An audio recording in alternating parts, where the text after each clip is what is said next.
بسم اللہ الرحمن الرحیم۔ بخاری شریف جلد سوم، باب 121۔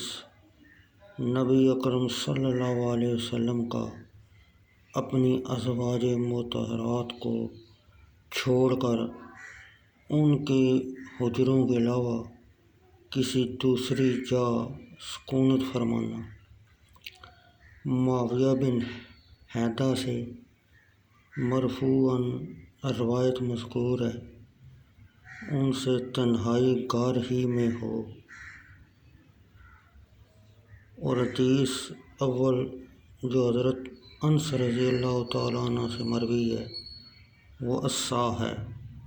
الحاصل عورتوں سے تنہائی غار میں بھی جائز ہے اور لادگی بھی۔ حدیث نمبر 187۔ بخاری شریف جلد سوم، اکرمہ بن عبد الرحمن بن حارث نے بتایا کہ ام المومنین حضرت سلمہ رضی اللہ تعالیٰ عنہ نے ان کو خبر دی کہ نبی اکرم صلی اللہ علیہ وسلم نے اپنی بعض ازواج محترمات سے 1 ماہ ان کے پاس نہ جانے کی قسم کھائی۔ جب 29 دن گزر گئے تو الصبح ان کے پاس تشریف لے گئے۔ راوی کا شک ہے کہ بلا تخصیص وقت متعلق کسی وقت میں آپ ان کے گھروں میں تشریف لے گئے۔ آپ سے کہا گیا کہ ام المومنین حضرت عائشہ رضی اللہ تعالیٰ عنہ قائل ہیں، اے اللہ عز و جل کے نبی صلی اللہ علیہ وسلم، آپ نے تو ان کے گھروں میں 1 ماہ نہ جانے کی قسم کھائی تھی۔ آپ نے فرمایا، مہینہ کبھی 29 دن کا بھی ہوتا ہے۔ حدیث نمبر 188۔ بخاری شریف جلد سوم، ابو یعفور عبد الرحمن بن عبید کوفی نے کہا، ہم ابو ذا مسلم بن سبی کے پاس مہینہ کے متعلق مذاکرہ کیا۔ بعض نے کہا کہ 30 دن کا مہینہ ہوتا ہے، بعض نے کہا 31 دن کا ہوتا ہے۔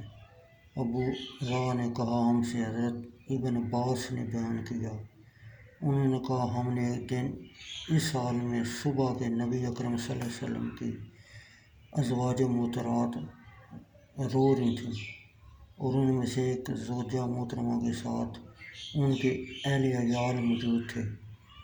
حضرت ابن عباس رضی اللہ تعالیٰ عنہ نے کہا، میں مسجد کی طرف گیا، کیا دیکھتا ہوں کہ وہ بھری ہوئی ہے۔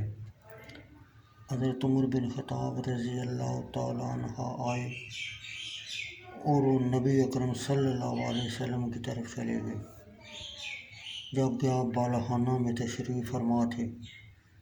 انہوں نے سلام کیا، آپ نے جواب نہ دیا، پھر انہوں نے عرض کیا، آپ نے جواب نہ دیا۔ حضرت عمر فاروق رضی اللہ تعالیٰ عنہ کو انہوں نے آواز دی۔ حافظ ابو نعیم نے کہا، حضرت بلال نے آواز دی تو حضرت عمر فاروق رضی اللہ تعالیٰ عنہ نبی اکرم صلی اللہ علیہ وسلم کے حضور حاضر ہوئے اور عرض کیا، یا رسول اللہ صلی اللہ علیہ وسلم، کیا آپ نے اپنی بیویوں کو طلاق دے دی؟ آپ نے فرمایا، میں نے طلاق نہیں دی، بلکہ میں نے ان کے ساتھ 1 مہینہ تک ایلا قسم کھانا کیا ہے۔ آپ بالخانہ میں 29 دن ٹھہرے، پھر اپنی ازواج محترمات کے پاس تشریف لے گئے۔